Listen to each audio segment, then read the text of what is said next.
Hello, YouTube. My name is Alan, and it's that time once again. Let's talk metal. The topic for this episode is a follow-up to a recent edition of Heavy Metallurgy. Marty and I invited Simon and Melanie to talk about our one favorite album from each year throughout the 1990s. So we each had to pick our favorite album from 1990. We each had to pick our favorite album from 1991, etc., etc. Very fun topic. We did this with King Fowley for the 1980s as well. Then Simon was really interested in trying it for the 1990s, and we brought Melanie on board as well. So, yeah, and I gotta say, the 1990s list was a lot harder for me to work out than the 1980s list was actually, just in part because you have so many different styles of metal that kind of developed and became more prominent during the 1990s, with black metal, death metal. There's more doom metal. There's still a lot of power metal, traditional metal, etc., etc. Nevertheless, fun time. It's always great having Simon and Melanie on the stream, and it was a fun challenge to work out that list. When I was putting my list together, I noticed something really kind of weird when I did sort of my first brainstorm list. It dawned on me that I was picking a lot of German power metal albums. I think on the initial batch of things I had scribbled down, I had something like seven different German power metal albums, and coincidentally, they all fell in different years. So it occurred to me that I could actually probably do this entire topic picking nothing but German power metal albums. Now, once I looked through my collection and lists more carefully, yes, there were many years where there was some other type of album that I wanted to rank higher than the German power metal albums I had initially picked. A couple of them still made it onto the list. Not going to tell you which ones. You have to go watch the Heavy Metallurgy stream in case you missed it and you want to find out.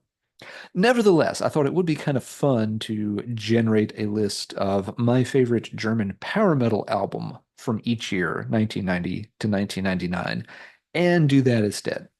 I thought about rolling this out for the Heavy Metallurgy stream itself, just to kind of roll folks a bit for fun. But with four of us showing albums, sometimes those streams take a long time to begin with. And so I didn't want to bog things down or derail it with that. And I also didn't want it to seem like I was showing two lists at the same time, which could have been kind of weird. So I was like, you know what? I'll just save that little bit of fun and make a video for Let's Talk Metal instead. So this will be relatively straightforward and short. I'm not going to play clips from these. They are pretty much well-known albums. Just going to start in 1990 and work my way through to the end of the decade. Now, there's going to be some band repetition across this. Do keep in mind, we're talking just power metal albums and just from Germany for the decade. So there's only so many bands that were operating in that particular niche from that particular location. Nevertheless, a lot of these are fantastic albums. I didn't have to scrape around much at all to find some real bangers. So let's get started. 1990s pick is Blind Guardians, Tales from the Twilight World. One of my favorite German power metal albums of all time from any year. This is right up there with the classics from Halloween. It released during the 1980s. So yeah, absolutely no doubt this was going to be the winner for 1990. 1991 has a more obscure entry. It is Heaven's Gate with Living in Hysteria. This is a band I never hear people mention. They didn't last all that long. This is their second album. They made one after it where they started to change styles a little bit. The first two are very good, sort of German power metal with a lot of traditional metal roots. The third album, I remember it being pretty good, but if I remember right, it started to drift maybe a little bit more rock or blues influenced. And they released some EPs and stuff that were very strange. One that was like a weird acoustic lounge music EP. I think it was called like In the Mood. And yeah, they just never really quite got over the hump. There's a lot of good live album by the band as well. Some of the guys, have done other stuff. Sasha Paeth went on, of course, to be, a really top-notch producer and has worked with a ton of bands over the years. Nevertheless, this album is fantastic. If you just like, yeah, clean German power metal, they have speedy songs, they have more mid-pace songs, they have some that are kind of anthemic. Every song is top-notch, very distinct from the rest of the tracks on the album. It's a real overlooked gem and kind of a shame the band never got over. I like the cover artwork a lot. I've seen this image elsewhere, so I'm not sure if it's just from a fantasy artist that they got the license for, or if it got recycled on other album covers later on. But nevertheless, if you're a fan of German power metal and you never did check out Heaven's Gate, I would definitely recommend this one. Like I said, the debut album, In Control, is also quite good. And even the third one, I think it was called Hell for Sale, is still decent. You can also get what is it? The debut album plus some of the EPs as like a boxed set. It's literally called Boxed. I don't know if that's hard to find anymore, but it's a nice way to get a lot of their early stuff. And it does come with that weird EP I mentioned earlier too, so you can kind of hear where they went a little off the deep end. All right, moving on to 1992. We have another entry from Blind Guardian with Somewhere Far Beyond.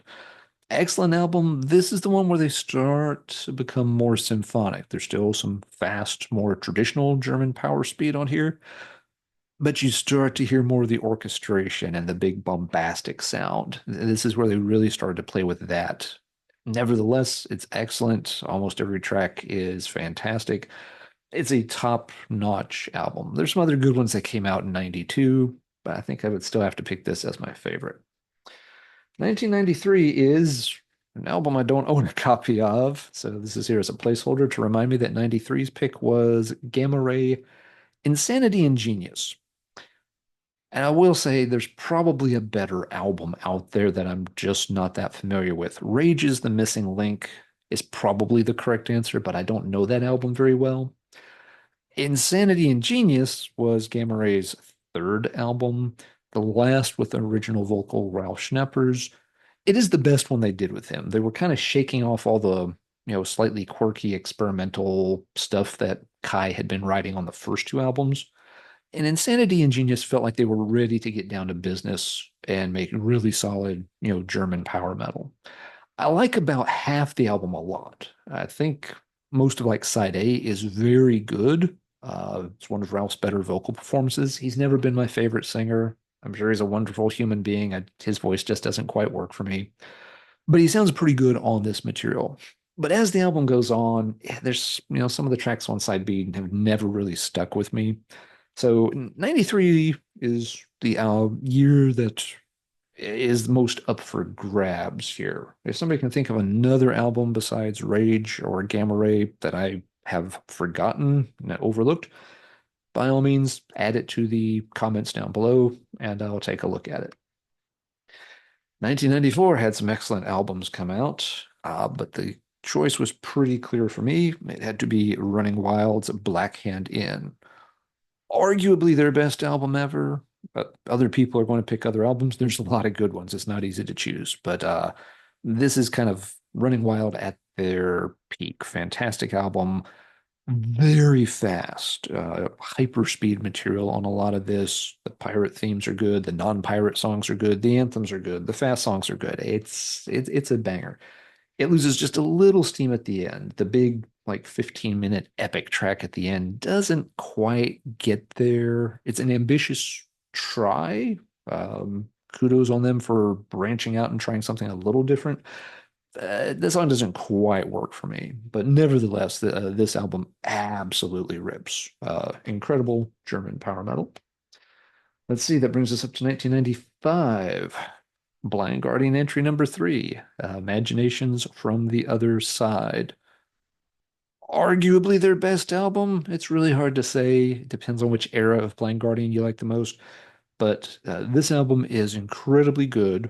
It is slower than the earlier stuff. And for some people, that does not work. It took me a while to get used to this album when I first had it. I played it and I played it a lot. And it was one of those cases where it grew on me literally song by song. The first time or two through, I'm just like, wow, this is definitely slower, but I like that song. and one or two more plays and be like, okay, now this other song's actually really good too. And after one or two more plays, there were three songs that I really liked, and then a fourth. And it kind of got to the point where, yeah, this entire album is just extremely good. So once again, Blind Guardian, the 1990s were their decade, in my opinion. The 90s belonged to Blind Guardian for this style, so I wasn't the least bit surprised that I had multiple Blind Guardian albums on the list. 1996, an old German power speed band was still doing pretty good, had bounced back after some things had gone ape, shall we say. Halloween, The Time of the Oath, one of their better albums from the 1990s. A lot of good tracks on this. Halloween in this era, just kind of the early Andy Darius years, they had a habit of always having like one or two really clunky songs on an album that could bog it down. But they also always had, some absolute gems that would go on any best of Halloween list. And this album's no exception. At 12 tracks, this is a little too long. Very good example of where they needed to trim the fat and they could have had a really fantastic album. But instead, they stuffed on as much as they could. And so a couple of songs do kind of hold it back. But, still a very excellent album. It brings us to 97, and Gamma Ray gets another appearance with Somewhere Out in Space. By this point, Kai was back on vocals and the band was just, firing on all cylinders. Absolute masterpiece of German power speed metal. This one has kind of a connection to another album that came out that year from Iron Savior, their debut album.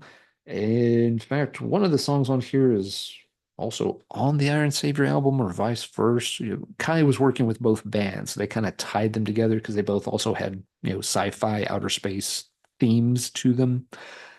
The Iron Savior album would be a decent pick for best album of 97. I just like that album a lot. I just don't go back to it a huge amount. And I suspect part of that is just due to the fact that Iron Savior very quickly for me kind of got stuck in a rut where they just kept making the same album with the same story. I know the story was kind of developing over multiple albums, but it just all ended up sounding so very much the same to me that I just don't go back to Iron Savior very much. But yeah, Gamma Ray, classic stuff. Still love it.